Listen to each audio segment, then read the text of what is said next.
All right. I believe we can begin. Welcome to the first real lecture of Econ 300. So now that all the syllabus and all the logistics stuff is out of the way, we can actually get to the real material for this course. Um, as I mentioned in the syllabus lecture, the whole idea of this course is to get a little bit more formal with the ideas that were introduced in Econ 200 and 201. So what do I mean by that? Well, economics is about models, all right? Economics, or I shouldn't say about, but heavily, heavily, heavily relies on models. We need models, we need mathematics, we need models, we need ways to describe the decision making and the challenges or the economizing that people must do that we see in the real world. Because we want to explain this, we want to see how are things going down, how could they go down, and what is the difference between the two? Is the way that the world works, is this the most optimal or could we do better? So our models, the goal of an economist is to provide a framework for how these things are working, how these things work together. So the first thing we want to start with is the demand side of things. More particularly, or in econ, we like to talk about consumer behavior. So me, you, your parents, your classmates, everybody can be considered a consumer. We all consume something. So how do we model how consumers make the decisions that they do? That's going to be the topic for today's lecture and the next couple of lectures. So let's begin. First, I'm going to give us a bit of intuition, and then we'll actually get into what I want to talk about today.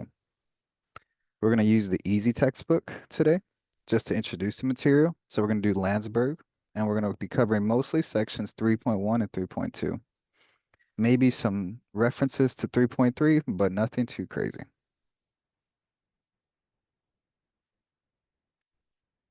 So let's begin. So imagine. So suppose you and your friend are going to a restaurant, all right? And I ask you, what do you think your friend will order?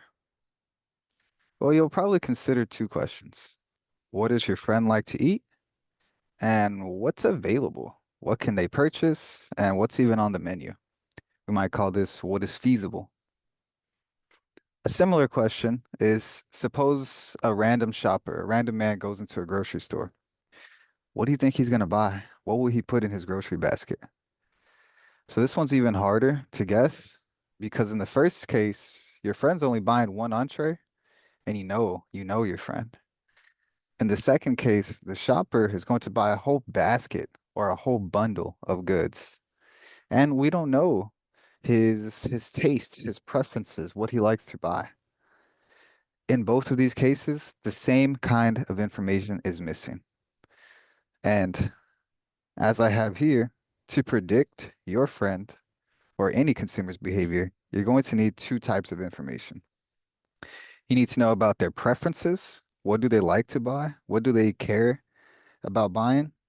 If you're at the grocery store, if you're at a restaurant and it has food that you're allergic to, then you will never purchase that food, even if it's the only thing that's on the menu, right? Because it will harm you. So you need to know what about, or you need to know what is the agent, whoever you're trying to predict, what are their preferences? You also need to know about their opportunities, or what we will be more often referring to as the budget constraint. What is able to be purchased, and how much money are we working with to do this purchasing? Very realistic. We work with these things every day. The goal of an economist is to build models which capture and explain how and why people, or we'll refer to them as agents in our models. We'll say the agent does this or the agent does that. The goal is to explain how and why people make the decisions that they do. These two types of information, just having these two types of information can form a basis for how we can begin to think and develop a model of economic behavior. But how do we get here? What does this, sure, we can talk about these things with words, but what does this look like in mathematics? That's what we're going to learn today, or at least be introduced to.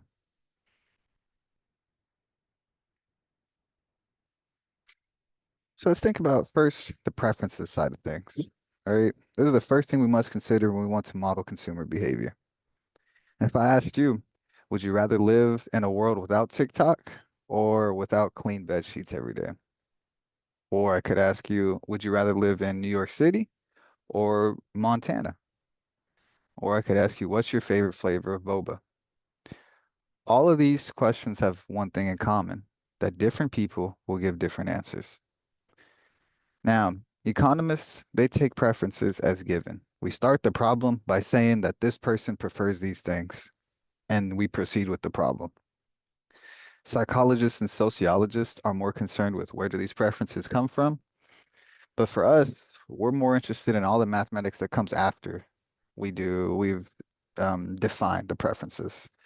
So we won't worry about where they come from, but we will take them as given. We will start the problem by saying this consumer has this preferences. And so based on that, what will they do? Further, for now, for the most part in this class, um, yeah, for the most part in this class, we will only ever consider a consumer picking between two things, between two goods usually. So like thing one and thing two, all right, good X and good Y. Of course, the model can be extended to incorporate infinitely many goods, maybe not infinite, but much, much, much more goods. But two is just easy to start with. It makes the graphing easier since we can graph things in 2 dimensions. Even 3 dimensions is not too hard, but past that, it gets a little tricky. Um, Alternatively, if you want to generalize, if you want another way to think about it, you can think of thinking as like good one and then everything else that you could probably possibly buy. It's another interpretation. But for now, we're just trying to see how people will make decisions choosing between two goods. All right. How they choose how much to consume of thing one. How do they choose how much to consume of thing two? With this in mind, we can then talk about someone's preferences over different combinations of these two goods. Sorry about that. We can then talk about someone's preferences over a combination of the two goods. So what do I mean by that? Suppose you got a friend, David, and he's considering choosing between tacos and beer, two of his favorite things. And we ask, which does he prefer? Well, if I just asked it like this, is this a good question? No, this is a bad question. Why?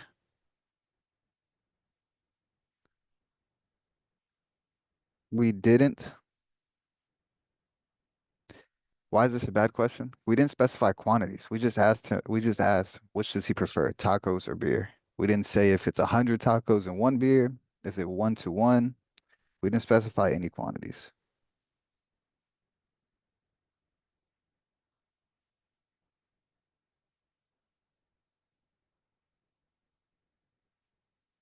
And for two, we didn't make a mention or make a note of what he already has.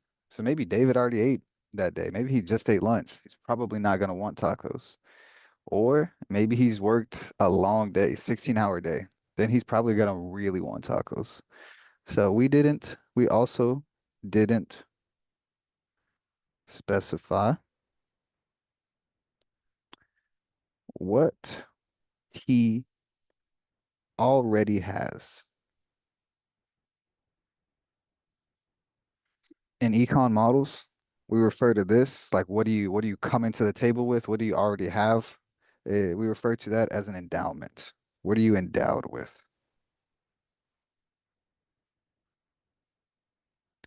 So, a better way to ask this question that we can, why is it better? Is because we can test these things. All right. We want to build testable models. And then to build testable models, we're going to need to specify these quantities, and we're going to need to specify what is the agent starting the scenario with? What are they starting the game with?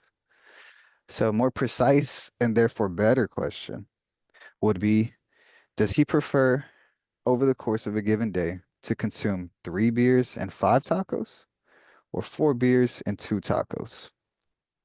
All right. So let's plot these choices. let's suppose that we're going to say, we're going to call this bundle A is going to be 3 beers and 5 tacos. 3 beers, 5 tacos. Zoom in out real quick. Let me go ahead and list it here. So if I was in person in front of you, then I would be drawing this graph on the board. But since I am not, I've provided it here for us today. So I've listed not just these 2 points, but I've gone ahead and given us 4 points to see what I'm talking about.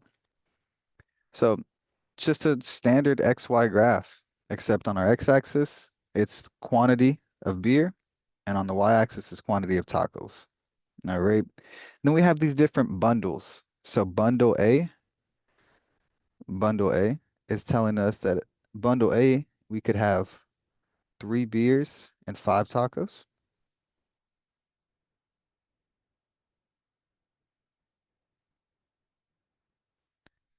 Bundle D, sorry, bundle B, excuse me, is 4 beers and 7 tacos.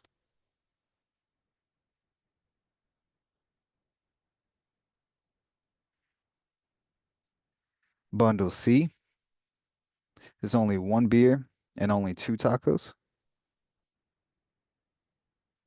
And finally, bundle D is 4 beers and 7 tacos. I'm sorry, 4 beers and 2 tacos.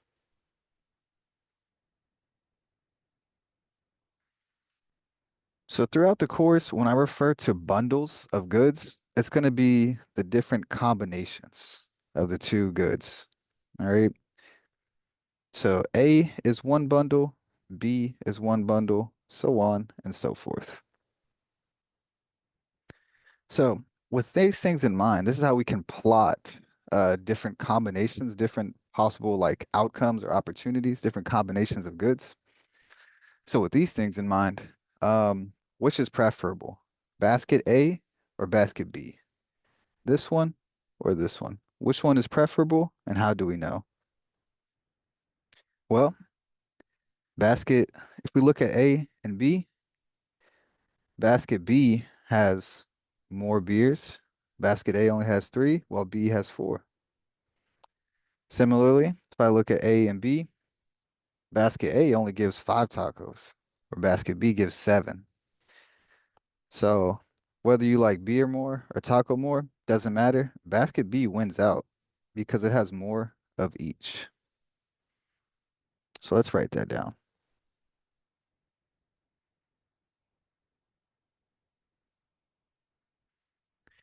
Basket B is preferred because basket B provides more of both goods.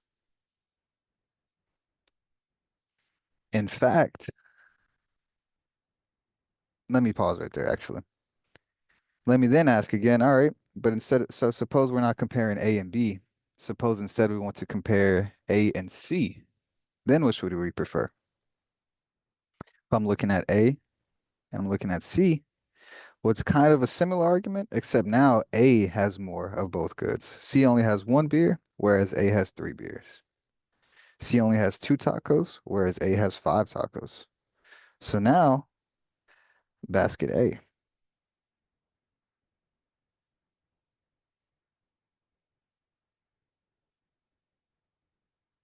Now, basket A is preferred because basket A has more of both goods.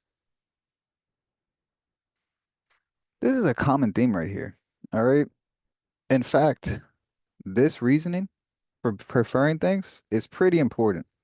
I'm going to come back to it later, but just remember that in econ, in our models, economists, we're trying to devise a way to put laws and mathematics to how people make the decisions that they do. One of the rules that we're going to force our models to abide by is that we want our people in our models, our agents, we want them to have the idea that more is better. More is better.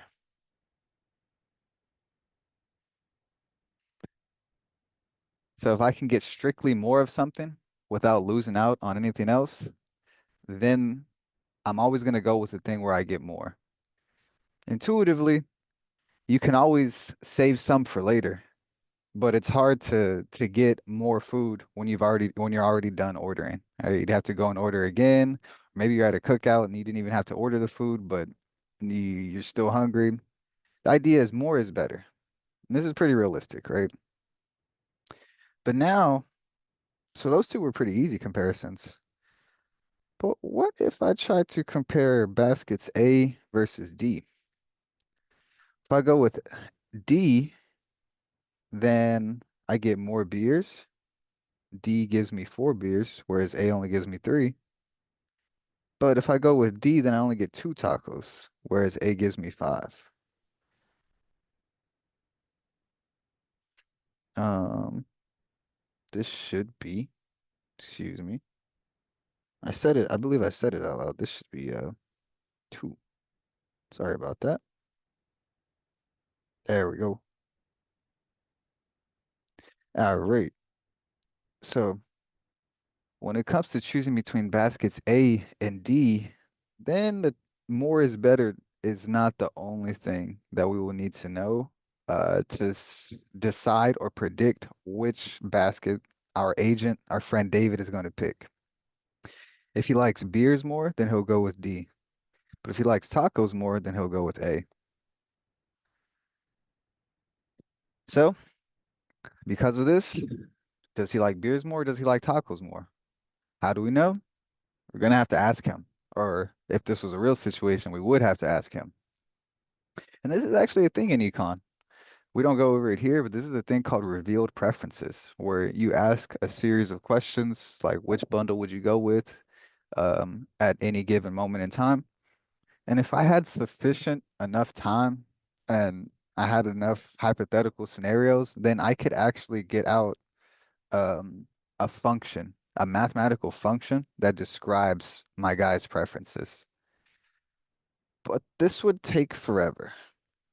And there's no obvious good way to keep track of all of his answers, because we're not computers. We don't give a consistent answer every time. If I asked you early in the day, then David might he might be super hungry. He might have, or he might not be hungry.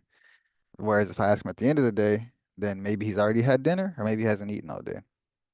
So we need a good way to keep track of these things. We can't ask everybody every single question. We need a way to keep track of these things. So what are we going to do? Well, this is what we do. We say, okay, David, I ask him and I say, all right, suppose I gave you this choice A, right? And remember, I don't have to mark it down, but if I said, hey, David, suppose I give you 3 beers and 5 tacos, all right? And I told him, I said, give me all of the different combinations of beers and tacos that would give me the same amount of benefit. What would I be cool with taking? If instead of 3 beers and 5 tacos, I'd say, suppose I was David. And I said, okay. Suppose I was like, okay, well, instead of 3 beers, if I can't have 3 beers and 5 tacos, maybe I want like 1 beer and 7 tacos.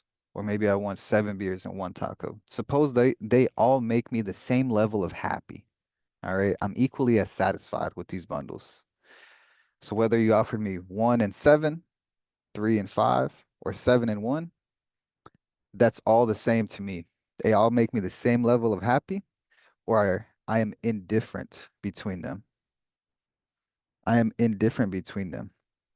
So we plot all of these points, and if we were to draw the line that connects all of the points, what we have, this line has a special name. This is called an indifference curve.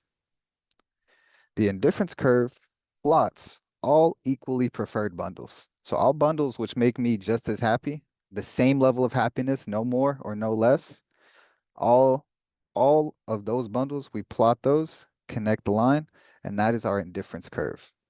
That's how we say that, okay, if this agent wants to be this level happy, then he's cool with any of these bundles here.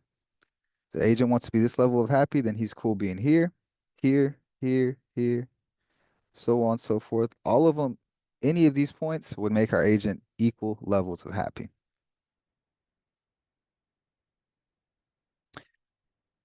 All this area below the indifference curve, any points right here, those would make us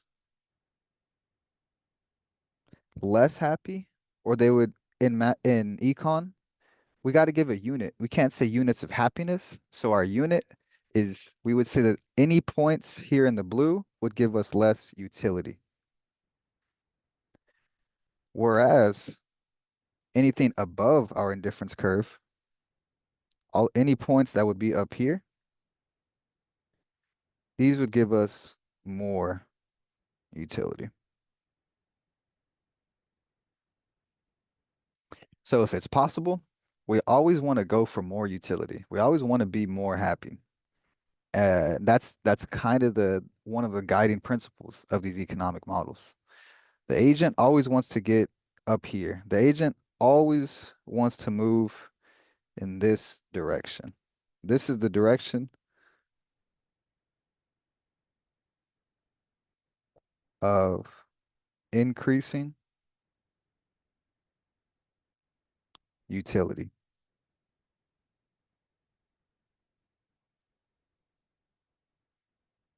So up and to the right, that's always the goal. It's just not always attainable. He can't go up and to the right forever because we're working with a budget. But we're not there yet. Let's just think about this utility, this happiness. How do we model what people are going to choose based on what they like? Econ answers this question by defining preferences. We say that our agent, our people in our model have preferences. All right. And I left this space here to just rewrite what I just said was that the area above the indifference curve gives more utility, whereas the area below the indifference curve gives less.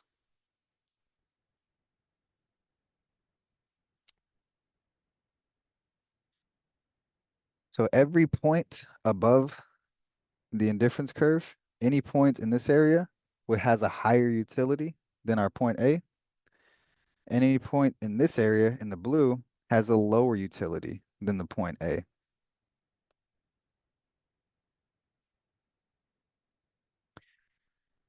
So what do we do here? All right, with this in mind, we say, okay, well, that's an indifference curve. That's how we say, okay, any of these combinations, of goods all make me the same level of happy. So what are we going to do with this? Well, let's have a look. What are we going to do with this? We're going to compare. We're going to use these indifference curves. If I ask David over and over again to say like what combinations would make him the same level of happy, and he told me, okay, suppose he told me all of these combinations would make him the same level happy. I said, great. Now that I know his preferences, now that I have a sketch of his indifference curve, I can use this. I can use this because I got this indifference curve by only asking him about A. By asking him about A and telling me what all gives the same level of utility as A, I'm able to now I'm able to predict what he would like or which bundles he would go with. Would he go with A, B, C, or D? All I had to do was just ask him about A.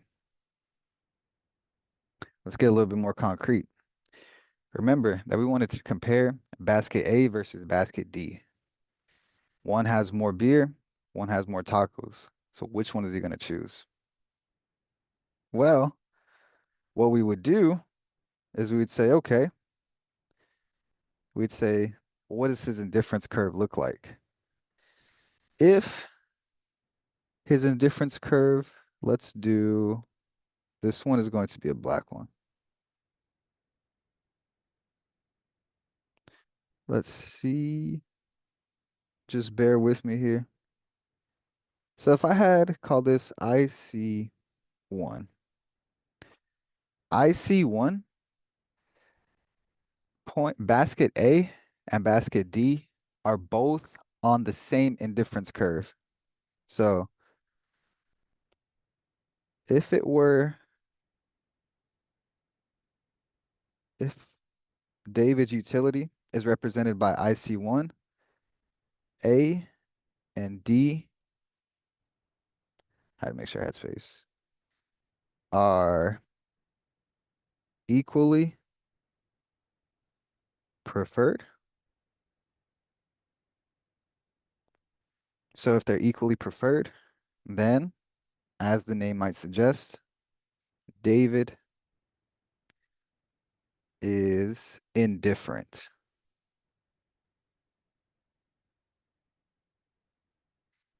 between the two.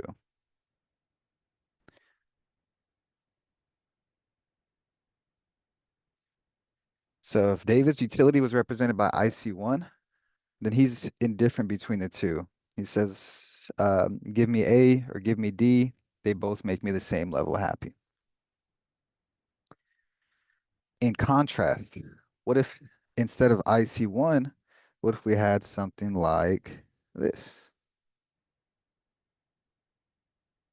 What if we had something like this? Call this IC2. Well, here, if David's indifference curve was given by IC2, we see that point A is on the indifference curve, and now point D is below the indifference curve. It's in this area.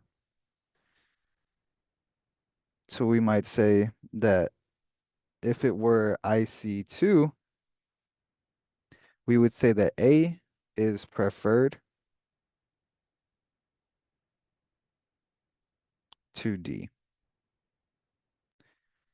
Why? Because if David's preferences were given by IC2, then bundle A gives a strictly higher utility than bundle D.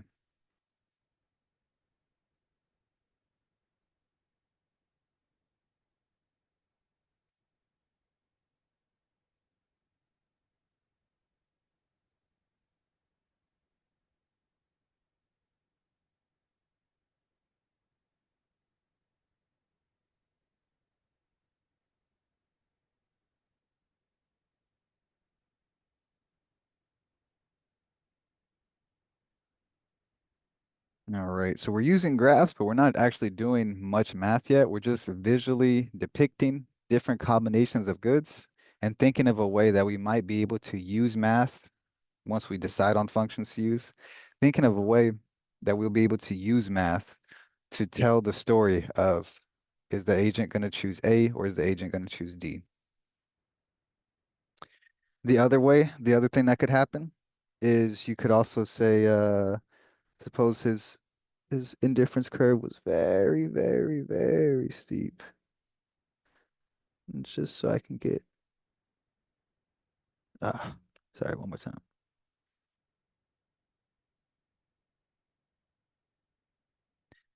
So a bit dramatic.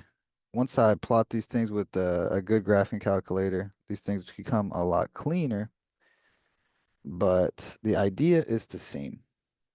All right.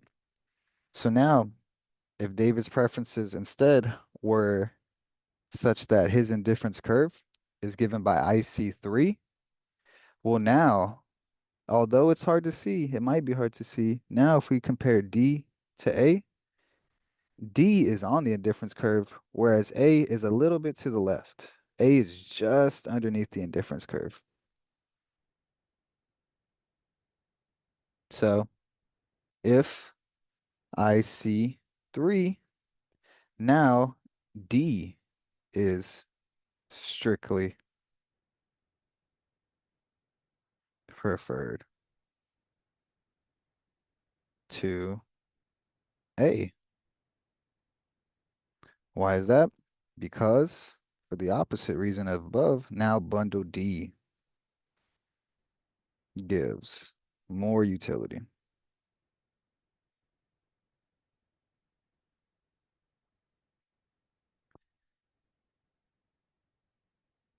We also might make a note that if we're just visually looking at the red and the blue lines, IC2 versus IC3, we see that IC2 is a bit flatter. We see that IC2 is a bit flatter, whereas IC3 is very steep. So we see that IC2 has a smaller slope.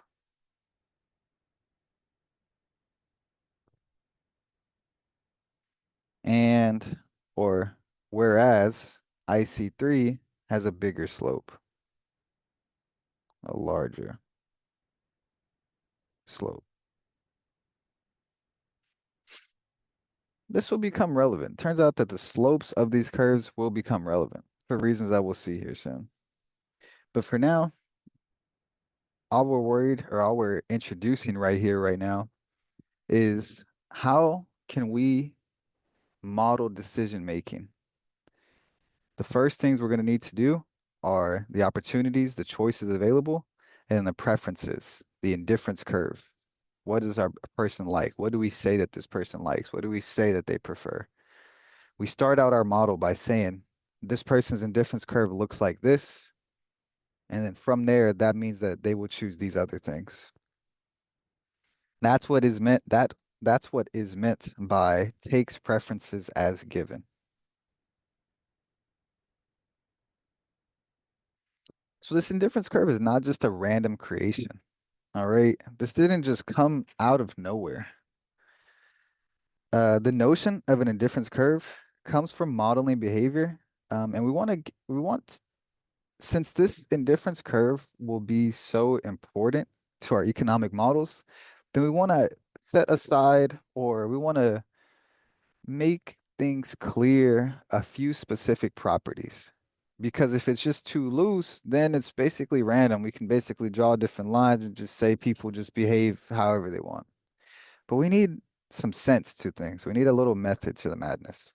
So the notion of a difference curve comes from modeling behavior based on these following properties. This is an introduction of the properties of indifference curves.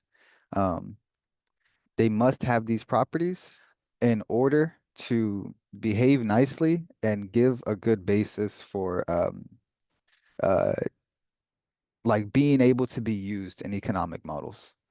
So as long as these properties are satisfied, then this indifference curve or this preference set is able to be used to make economic model and make predictions about what the agent will do in this situation.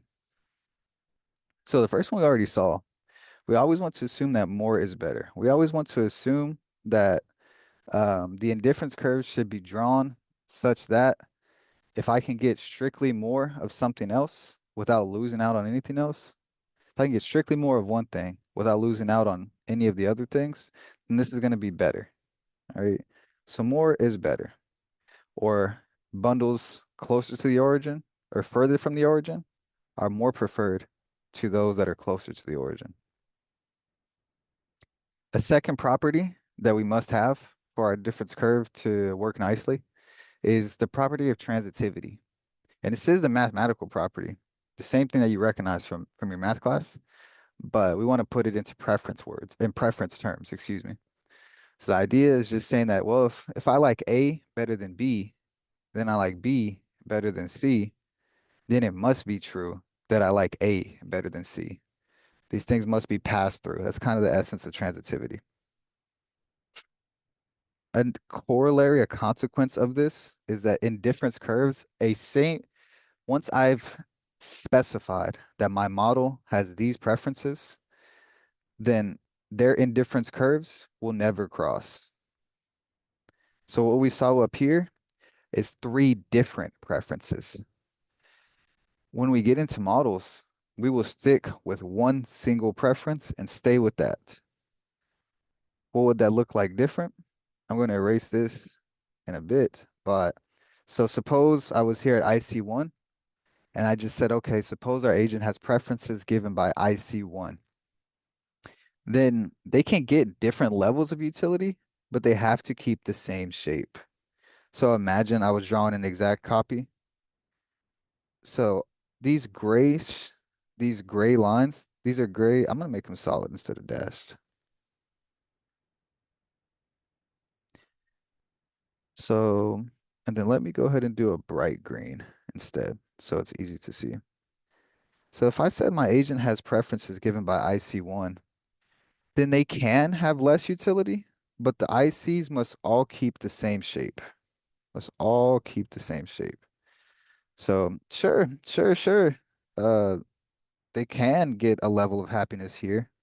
Of course, the agent always wants to be up here, but if something like this is feasible, then yeah, sure, the curve can move, it can shift, but it will never rotate.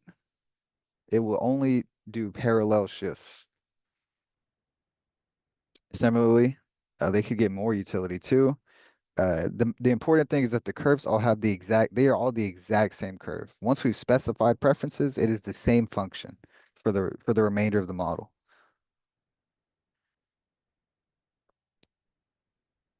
And that's a little taste of why indifference curves cannot cross.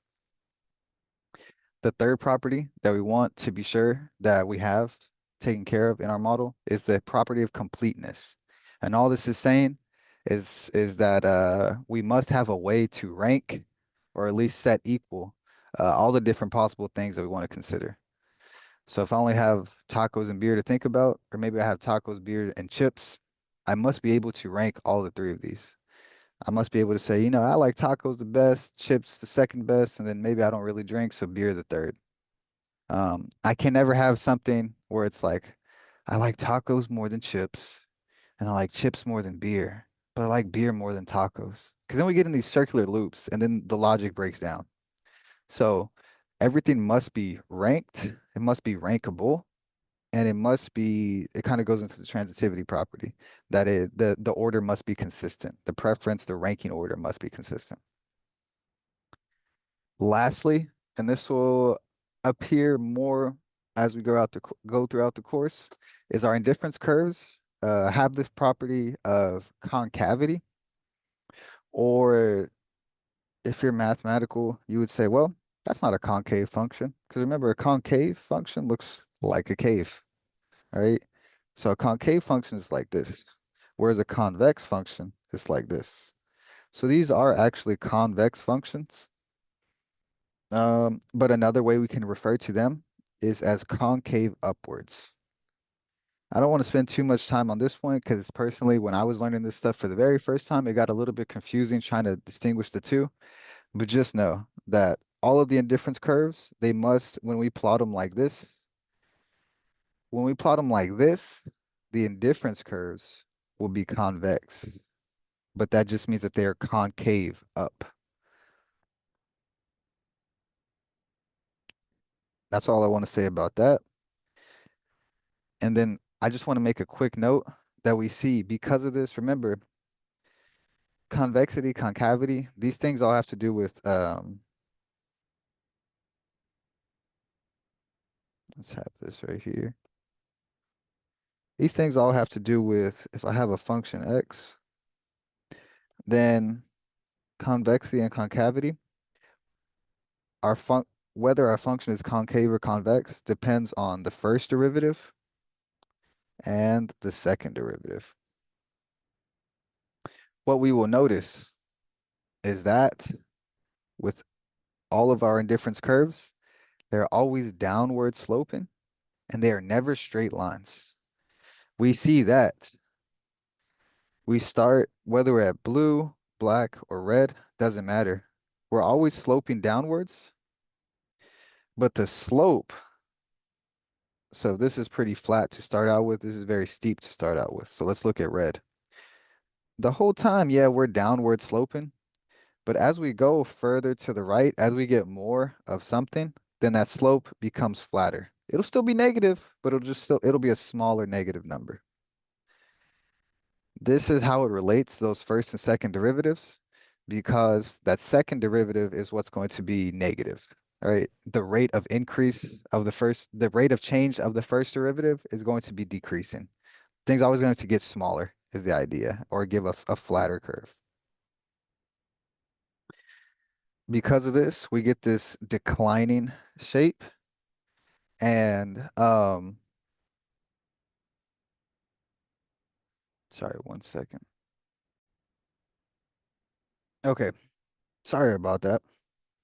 As I was saying, because of this concave up, convex property, we get this downward sloping property where the thing slopes down all the time, but the slope, the magnitude of the slope is decreasing. So yes, it's downward sloping, but it becomes flatter and flatter as we go further to the right or whatever have you. Because of this, this gives rise to this notion of a de declining marginal value or a diminishing marginal utility. What do I mean by that is that if I'm at point A, if I have IC1 and I'm at point A, then going from, I should say, um, let me actually pause right there. Let me actually pause. We will come back to the diminishing marginal value because I have a point on that in just a second. So when I'm talking about diminishing marginal utility, uh, specifically, I mean how much of the good on the x-axis would I be willing to give up? I'm sorry.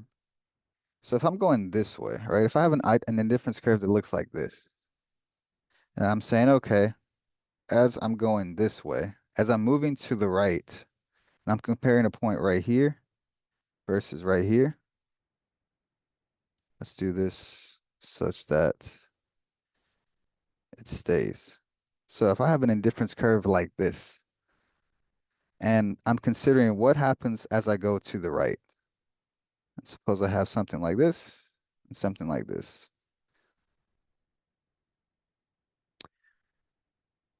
As I go to the right, notice, um,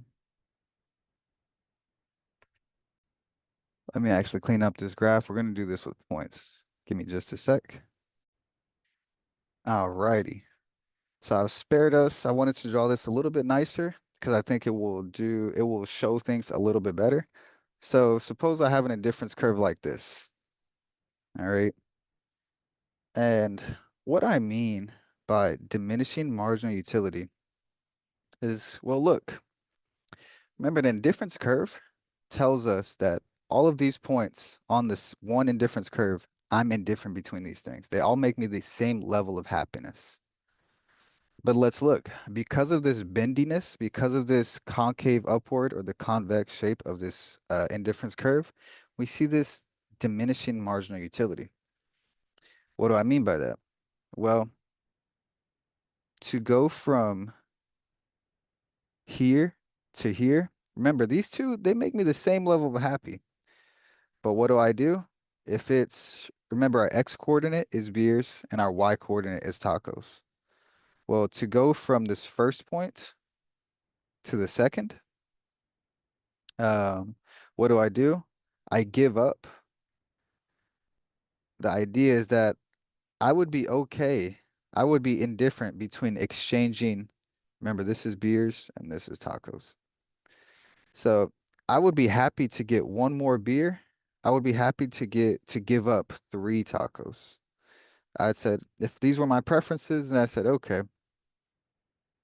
from, let's do this in blue. From right here to right here, I want minus three tacos for plus one beer. Because the intuition is that, remember, I'm indifferent between these two. So I only have one beer in this first bundle. So I don't have that much. Remember, more is better. So according to these preferences, then I would be a little bit happier with one more beer, and I'd be willing to give up three tacos for it. So this is what I'd be willing to give up to move from here to here. But now suppose that I started from here. All right, now suppose I started here with two beers and three tacos. Then if you ask me, what would I be willing to give up to if I wanted to get one more beer, what would I give up for it? Well, now, sure, I would still give some stuff up, but now maybe I only give up two tacos because to get plus one beer, well, I already have two. So yeah, sure, maybe I'll take one more, but I don't need it as bad as I needed that first one. I needed that when I wanted that first one to go from here to here, I only had one to start with. So maybe I really wanted that second one. And so I was willing to give up three tacos for it. But now that I have the second one, I want the next beer a little bit less. So instead of three tacos, I'm only willing to give up two. We can do the same process. Say, okay, keep going. Well, now if I started here with three beers and three tacos, and then you asked me, uh, what would I give up to get one more beer? Well, now I have three. Now I'm probably chilling.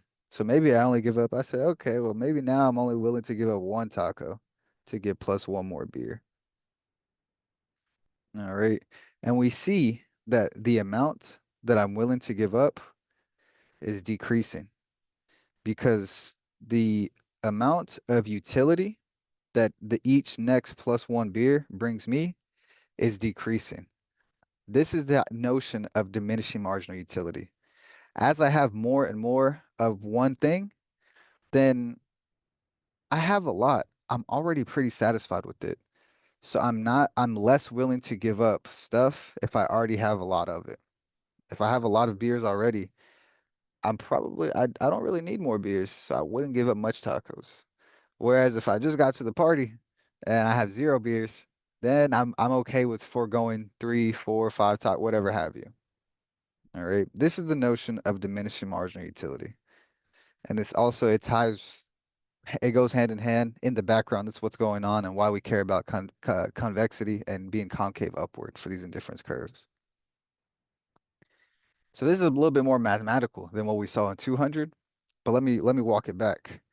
In Econ 200 in your principles course, you learned about opportunity cost. You learned about uh, yeah, opportunity cost or diminishing marginal utility in this way. This is the idea. This is the idea that if I have a lot of something, then I already have a lot. I'm not willing to give up very much to get some more. But if I only have a little bit of something and I want it, then I'm going to be willing to give up more to get the thing that I don't have a lot of. All right. So this exact notion, this slope of the indifference curve, this is known as the marginal rate of substitution. And like I said, this is hand in hand. This is what was referred to as the opportunity cost when we were taking this at the 200 level.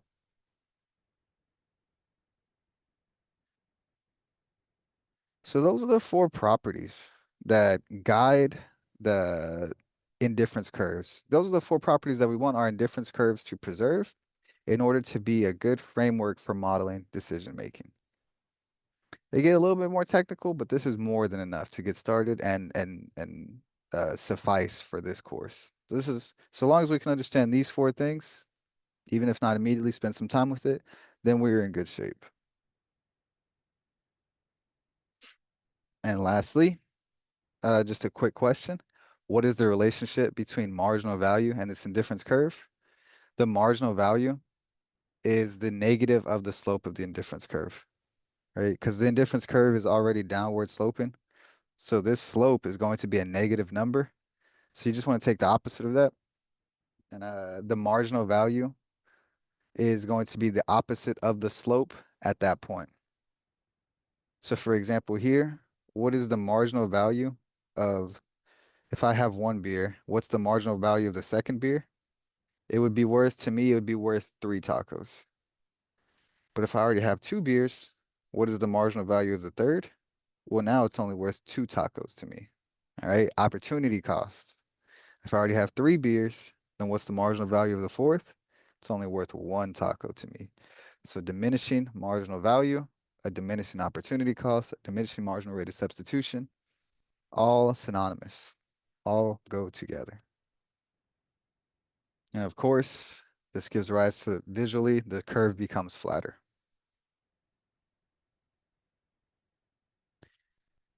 So that wraps up the first type of information that we need, or at least the first taste of what we want to talk about when we're talking about preferences. All right, what is somebody's taste? What do they like? Right? Remember that was the first question. It's like, what is your friend like? What would you want to order at the restaurant or get from the grocery store? Um, so of course, everybody likes a lot of things, and if everybody had it the way they want, you'd get infinite of the things that you want. But that's not how the world works. Why is that? Because we don't have unlimited things. The whole notion of economics is that we're trying to model decision making under scarcity. Under we have infinite wants, but only finite resources. So how do we make decisions? That's what we need to incorporate into our models as well. So what do? We stick to what does the real world have for us? The real world tells us that even our infinite wants are capped by a budget. All right. So on to the budget. All right. We've introduced the idea of preferences over possible goods or bundles of goods. Now we introduce the other half of the consumer's problem. I'll refer to this as the budget constraint. All right. Because this is the most relevant constraint IRL that there is. So the budget line is determined by two things. All right. It's how much money do you have and what is the price of the stuff that you want to buy? What is our agent's wealth or their income? And what is the price of the goods that they want? We want our models to look like real life. So the first simplifying assumption that we're going to make is that we want to say that our agent spends all of the money that they have. They don't want to leave any money unspent. So we want to say that the income that they have should be equal to the amount that they spend, their expenditure. And if we're only considering two goods, then of course you spend so much on good one or good X, and you'll spend so much on good Y. So your income, sometimes I will refer to this as I, other times it will refer to as W, because we call it their wealth or their income. But for each problem, I will specify, and I will try not to switch too much between the two. So let's just stick to I for income. So if your income is equal to your expenditure, then of course you're going to spend so much on good X and so much on good Y. How do I determine how much I spent on X, how much I spend on Y? Well, it's how much of X did I buy and what was the price of it? Same thing. How much of the thing two did I, or good Y did I buy and what was the price of it? All right. So very simple mathematics to describe the real world. If we want to rearrange this, what we can do, sorry, I had to check something. There we go. So if we get a little bit clever, we can rearrange this to see that starting from right here, let me carry this down. So if income,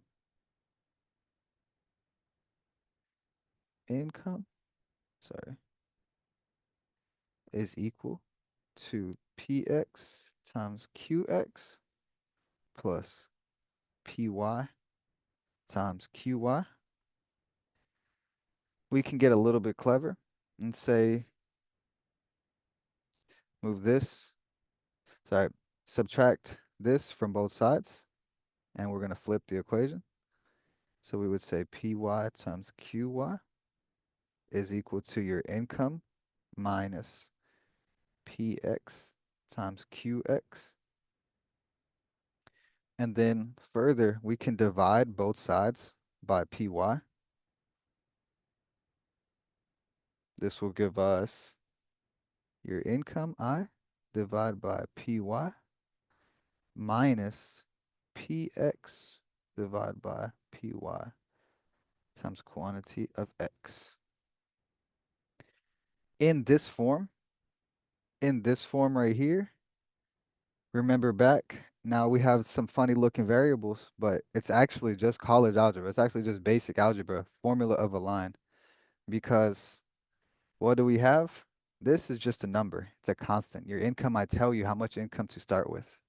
The same thing for your prices. So your prices are also constant.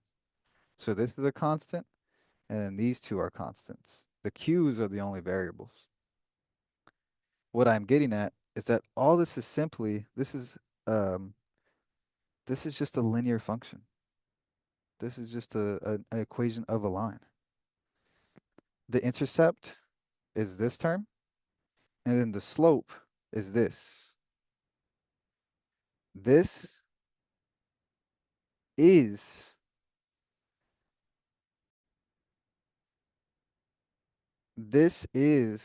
remember, this is our budget. We say that this is our budget.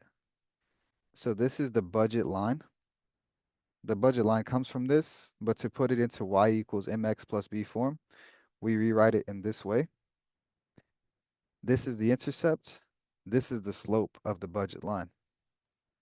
It turns out that this this fraction, this is a price ratio, right? Quite literally, the ratio of the price of good X to the price of good Y, a fraction of the two.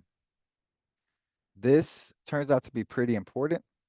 The price ratio determines the slope of the budget line. I mean, it's always a line, but it tells us how steep it's going to be. And depending on this budget, this price ratio, this relative price, the person, the agent, will make different decisions. All right, so keep this in mind, that the price ratio turns out to be pretty important. This is not the slope of the indifference curve. This is the slope of the budget line. Maybe we should make that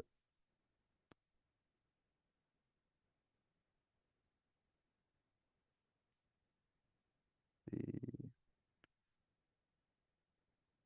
budget line. This is not the indifference curve. So the slope of the budget line is this, whereas the slope of the indifference curve is the marginal rate of substitution. Don't worry about the actual number. We can get to that in a later lecture or at a later time. But right now, we just need to know that in the first part, we talked about indifference curve. Now we are talking about budget. We have two different lines going on. In the next lecture, we will combine the two. But right now, I just want to create the two. Keep them separate for now.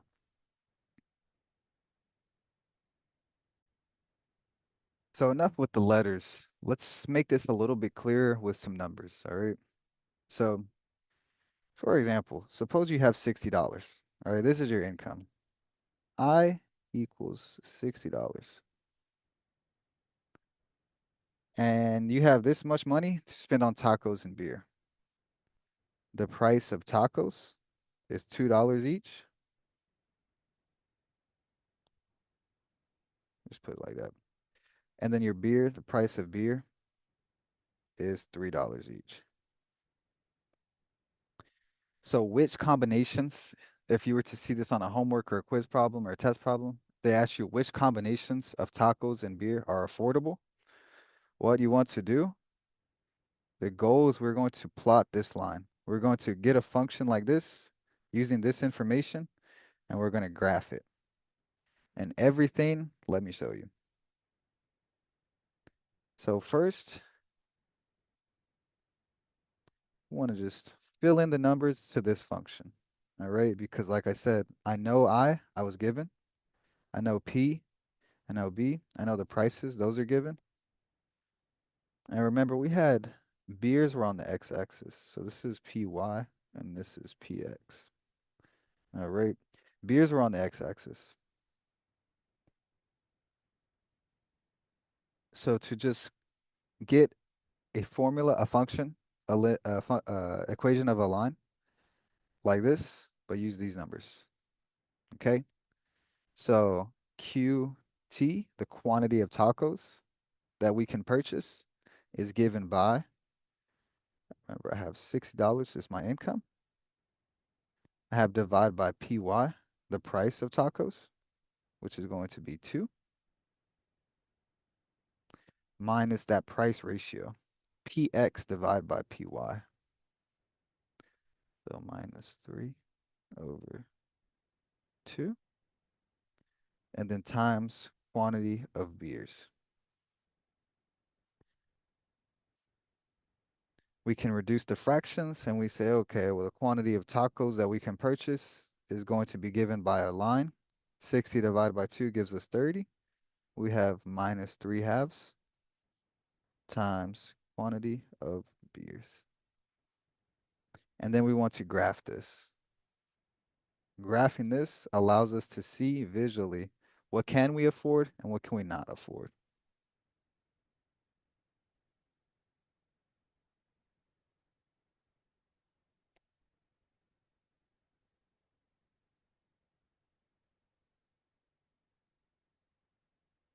All right. Now that I've got it in this form, it's very easy to graph this, right? I'm going to have an intercept at 30. I have an intercept at 30. And then I will have, or sorry, a y-intercept at 30. And then I will have my x-intercept. Um, I need an x-intercept. I need to know what value of QB will make this equal to 0, right? And then we recognize that, oh, that happens at 20. So I could have 30 tacos. If I spend all my money on tacos, I have 60 bucks to spend. If I spend all 60 bucks on tacos that cost $2 a piece, then I can buy 30 tacos.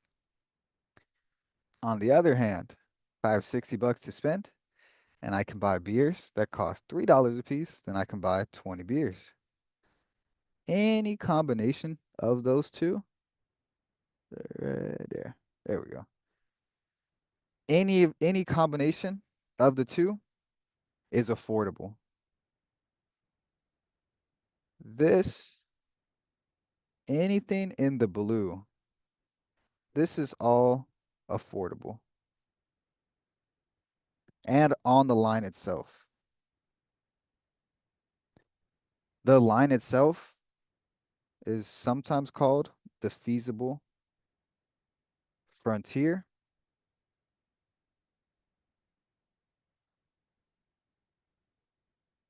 The budget line, that is. The budget line itself is the feasible frontier, whereas the line plus the area underneath, this whole thing is a feasible set. And that's the line plus the area underneath.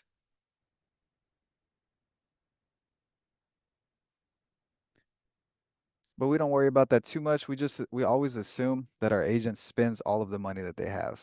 And so they're always going to be on the frontier. But I just wanted to give that information to just let you guys know that yes, this does have a name. We do consider these things. Um, it is a whole set for sure, but we always just make it easier on ourselves and say, okay, the agent's always going to be on the frontier though. They're always going to spend their whole money because you have it, you spend it. That's how these models work.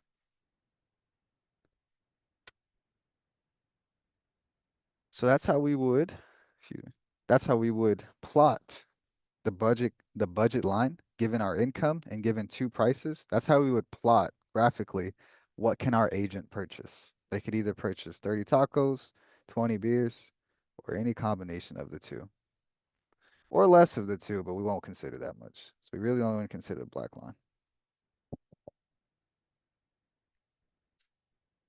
And then again, what is the economic meaning of the slope of the budget line? The negative px over py.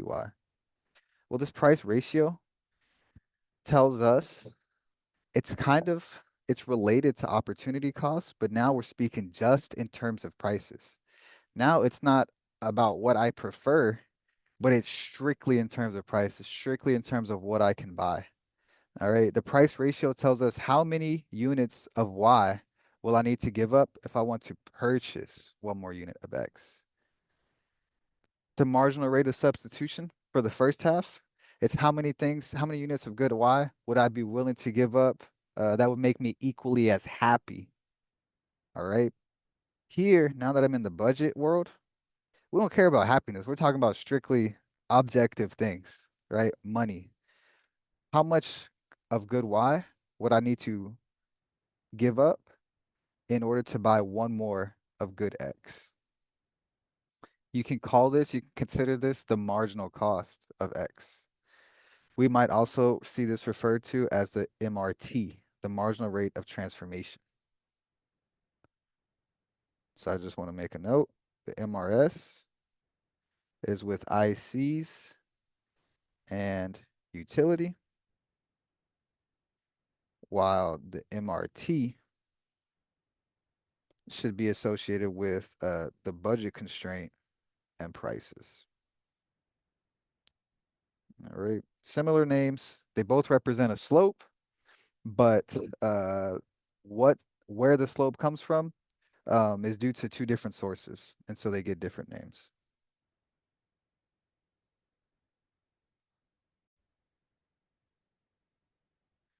One thing that I think might just be helpful to see, I should have added this at the beginning when I started doing this graph, is how did I get this 20 right here? This was just income divided by the price of beers. And then over here, this is just income divided by the price of tacos. I had this in my notes, so I just wanted to have it on the graph as well. Now, how do we consider changes in the budget? Well, changes can come from two places. Maybe I have more income, or maybe the price of the goods can change. Let's consider the first case. So, suppose the prices are such that now we're done with the tacos and beers example. Now we just have good X and good Y because they could be anything, anything at all. All right. So suppose PX equals 6, PY equals 2. And consider two cases. All right. In case one, your income is $48. In case two, your income is $24. What I want you guys to do is to plot and label the budget constraints for these two scenarios and then see how does this affect the budget curve? How does this affect the budget line? What is the change? What change happens to our budget line when income decreases? Because we started with 48 and we ended with 24. So I'm going to pause here for just a few moments. Let you guys try to, given what we just did up here, plot these two different budget curves. I have space for it for you to do it right here, and then see how does this change the budget curve and see what we find. Give yourself a few moments to do this.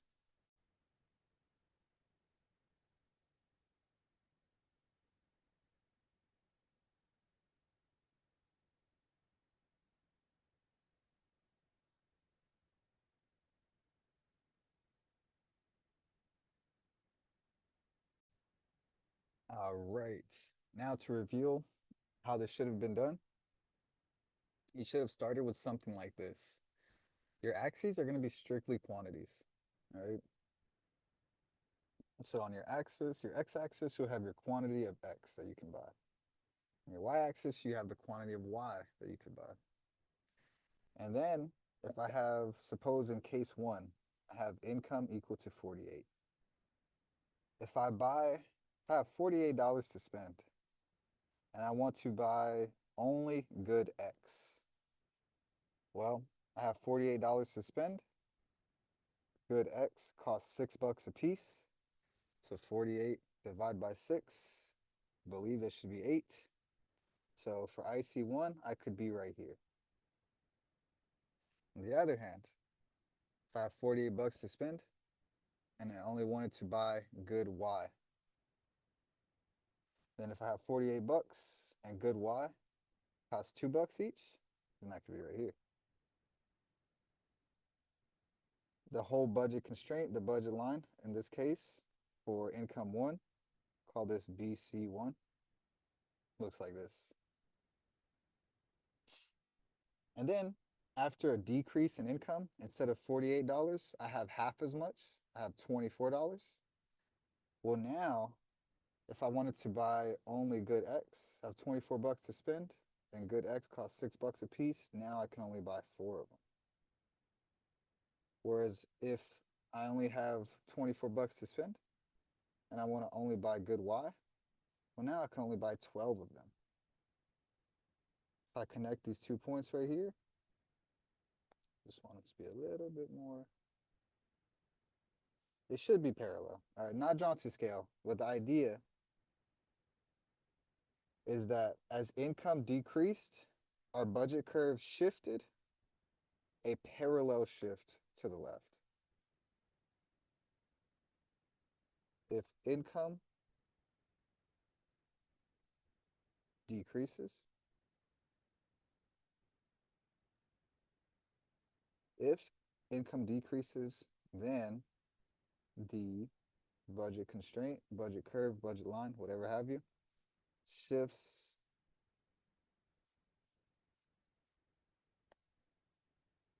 parallel shift, that is, to the left. All right. And then since this is not drawn to scale, let's go ahead and just, like we saw in high school geometry, that these lines should be parallel. All right. And then if income increased, then the budget curve would shift outwards to the right. But parallel shifts, the slope would not change because what determines the slope? What determines the slope? It's the prices. So if the price didn't change, then the slope of your budget line is the same. So if only our income changed, then the slope will remain the same, but the budget curve itself will move left and right. Now, what's the other scenario? So, okay, what if I have the same income, but now let's consider price changes. So now with that in mind, we're gonna do an exact similar exercise, but now I wanna say, let's hold your income fixed. Say, okay, you got 48 bucks to spend. What does it look like when the price of one thing increases? And then what does it look like when the price of the thing decreases? So what I want you to do, as I know it says two, but I want you to take a few moments right now and plot, graph the original circumstance, which would be BC1, and then compare that to this case one and case two. What happens if price of good X increases? And then what happens if price of good X decreases? Plot these three curves and tell me, how does this affect the budget curve? How does it affect the budget line? So I'm going to pause here. I want you to take a few moments and try this on your own.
All right. Hmm.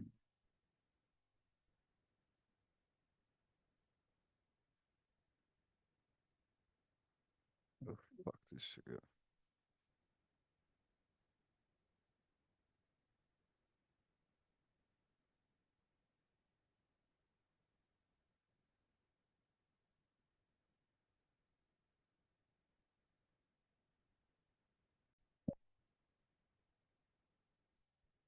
Okay. All right. All right. So you should have been able to do this all right on your own. But if not, this is how we should have done. All right. So here is BC1. All right. Now, BC1 is where we started with. This was the beginning. All right. No price increase. So let's do in the blue. Sorry, let's do in the red. What if the price increases to $12? Well, remember this intercept right here. How did I get this intercept? This was just your income divided by the price of good X. So in the original case, I had 48 bucks and the price of good X was $6. So the intercept was 8. Now, what if the price increases to $12? Well, I have 48 bucks, and if I only wanted to buy good X, each of those things now costs $12. So instead of 8, now I have income of 48 divided by 12. Now I could only buy 4 things max. Let's go ahead and draw that one in red. Conversely, if I were to consider this case where instead of the price increasing, maybe the price decreased. My income is the same. I still only have $48 to spend, but now the price decreased to $3. What does that do? Well, I find a new intercept and I say, okay, what is 48 divided by 3? And I find that it is 16. The price of Y didn't change, so I don't have to worry about changing it.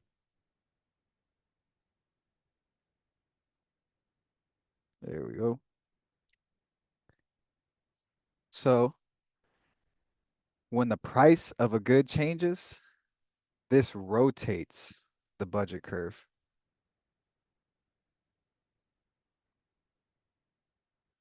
A price increase will rotate the budget curve inwards. A price decrease will rotate the budget curve outwards. This does change the slope.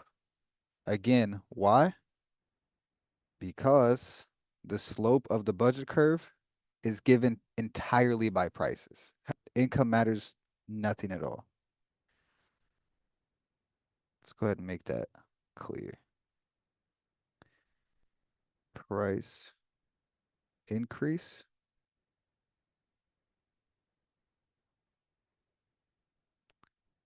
rotates budget curve inward, whereas a price decrease, what does this do? We see that this rotates the budget curve outwards.